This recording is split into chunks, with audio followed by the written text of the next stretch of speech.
talk about some of the ways that you can get engaged with us. I would be remiss if I didn't give you all a quick summary of some of the ways that we support people who are living with disease and those who are caring for people who are living with Alzheimer's or another dementia. The most important one, and I'm about to break every presentation rule. I'd like you all to take your cell phones out and take a picture of this slide. Because our 24/7 hotline, maybe you want to just save it to your phone, is there for you 24 hours a day, 7 days a week, 365 days a year. This free number will connect you to dementia experts and master's level clinicians who are there to help you with, maybe you have questions about the disease. Maybe someone that you love was recently diagnosed and you just don't know where to start. Maybe you're worried about someone in your life. Call the helpline. The helpline will connect you to people who are experts, and they can help you navigate whatever it is that may be going on that you need assistance with. Will they answer like lawyer questions or point you? They will help you.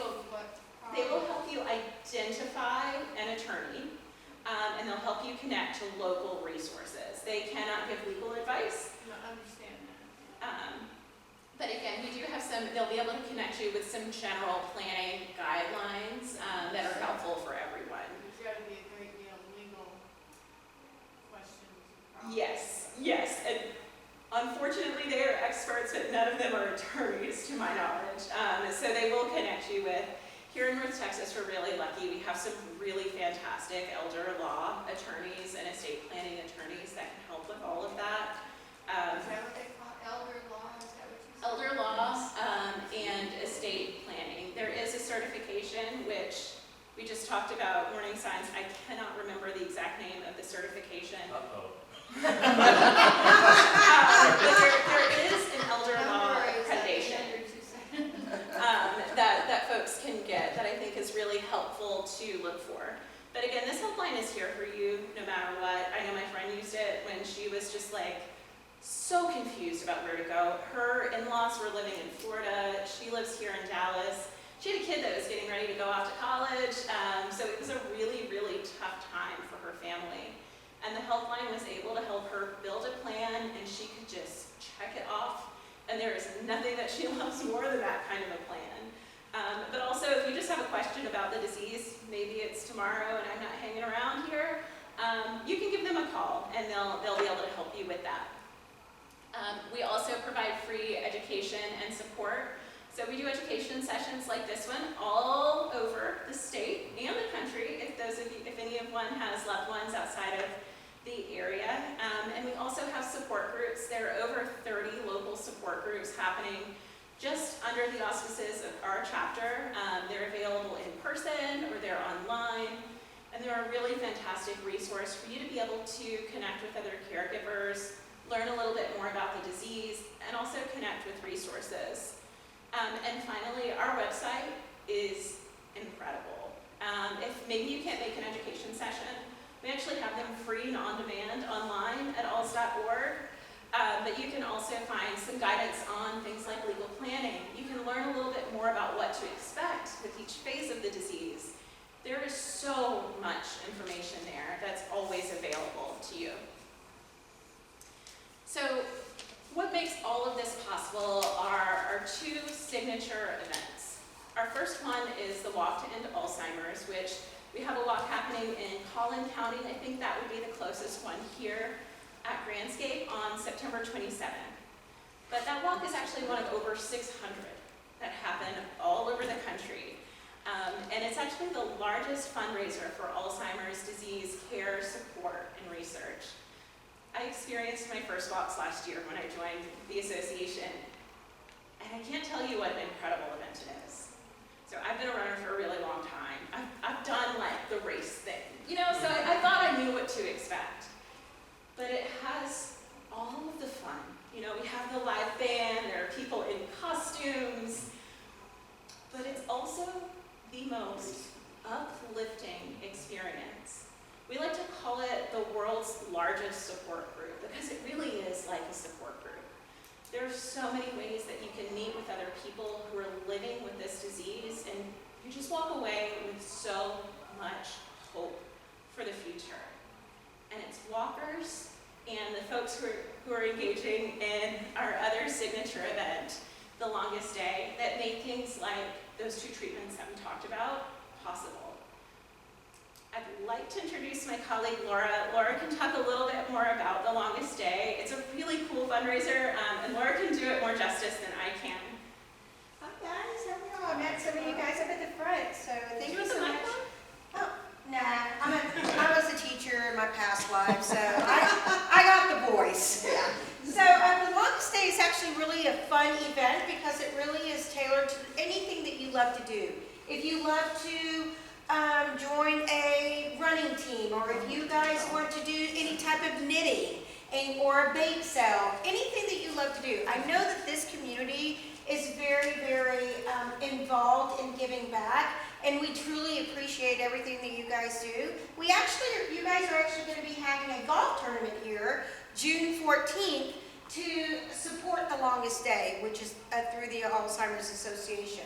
But if you have any mahjong teams, if you have any car enthusiasts that want to have a car show here, or any of those things that really just you have a passion for, let's turn that into a fundraiser, and let's talk about how we can move that needle. So we can have more people be able to say, thank you for participating, thank you for changing those lives, and especially as we well know, we are, and I say we, because I could live in this community with you. That's my age.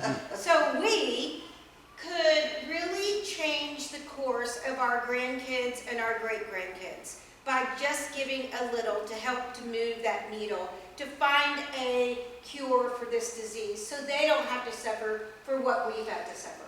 My why is my mom. I lost my mom now, it's been a year. She had her PhD from TCU. And by the end of this horrible journey, it only took 4 years, because she was very adamant about saying this is just an elderly problem.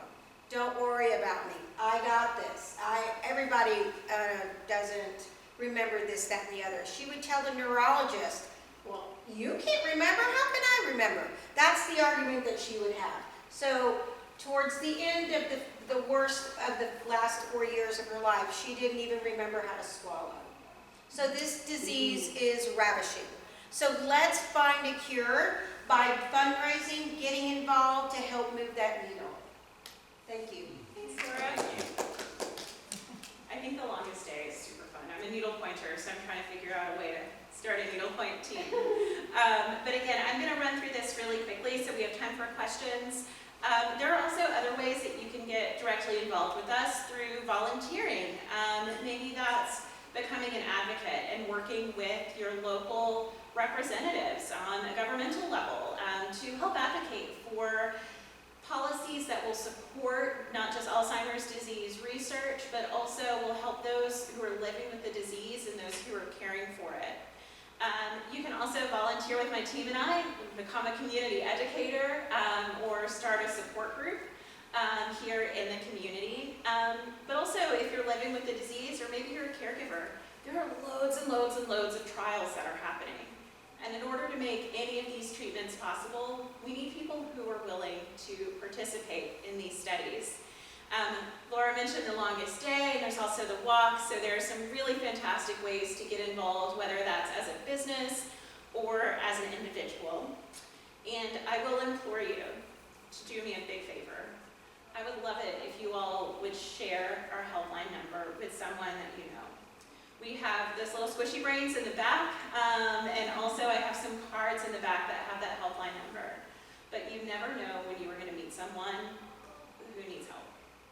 So I am begging you all to please do me that favor and grab a couple of extra of those helpline cards or an extra squishy brain or two and share that with someone that you know, because that helpline can be such an invaluable resource.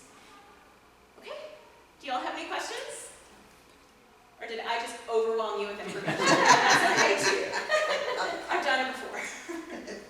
Thank you very much. Thank you. So I have a question. Yes, ma'am.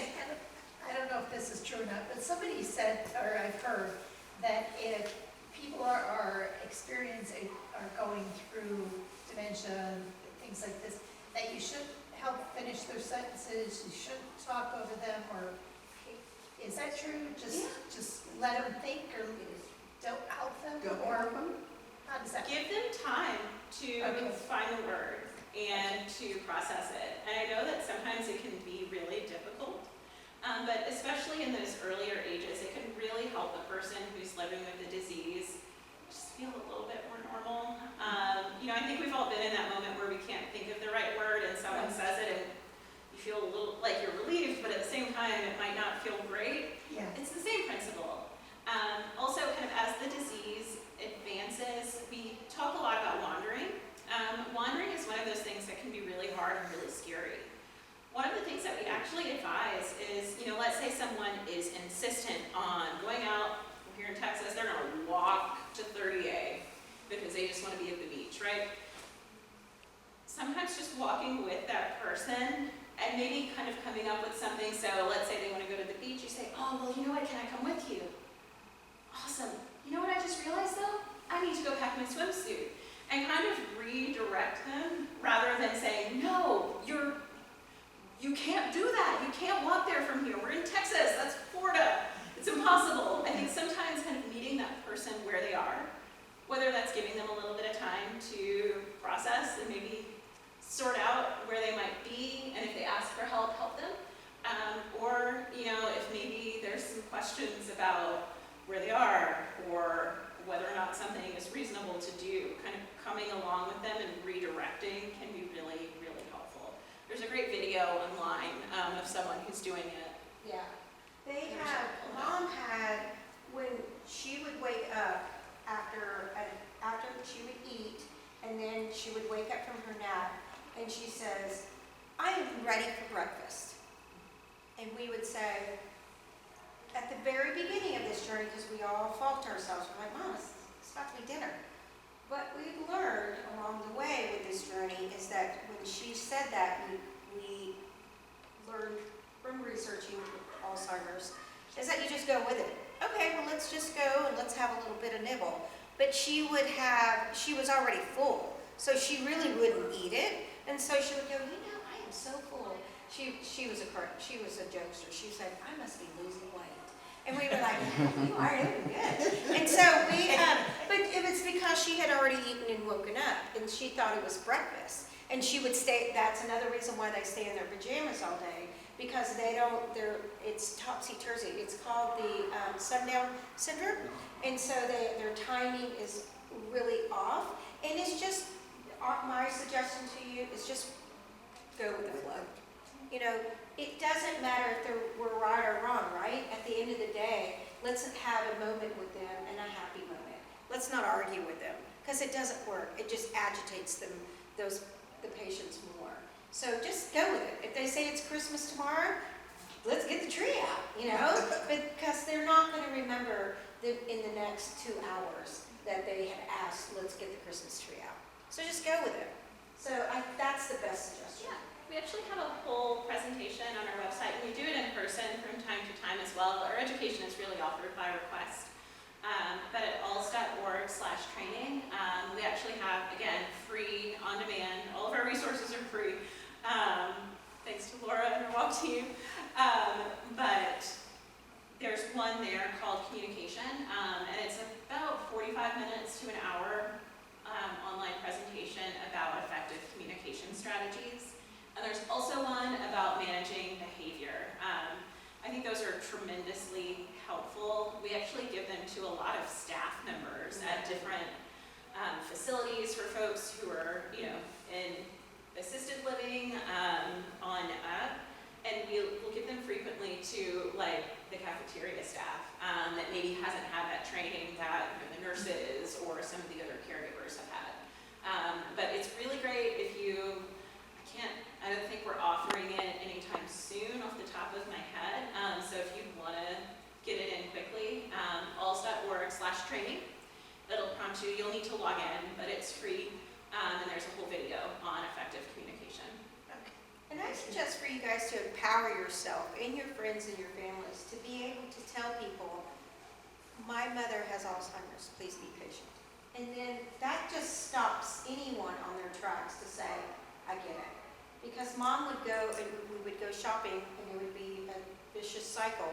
But if that person was a little bit more patient with my mother, it would have made it more pleasure. So empower yourself to be able to say, what this disease, it's not a shameful disease, it just happens. We say that we have cancer, we proudly say we're in recovery, right? But let's empower ourselves that Alzheimer's is not something to be quiet about, it's something to just educate ourselves.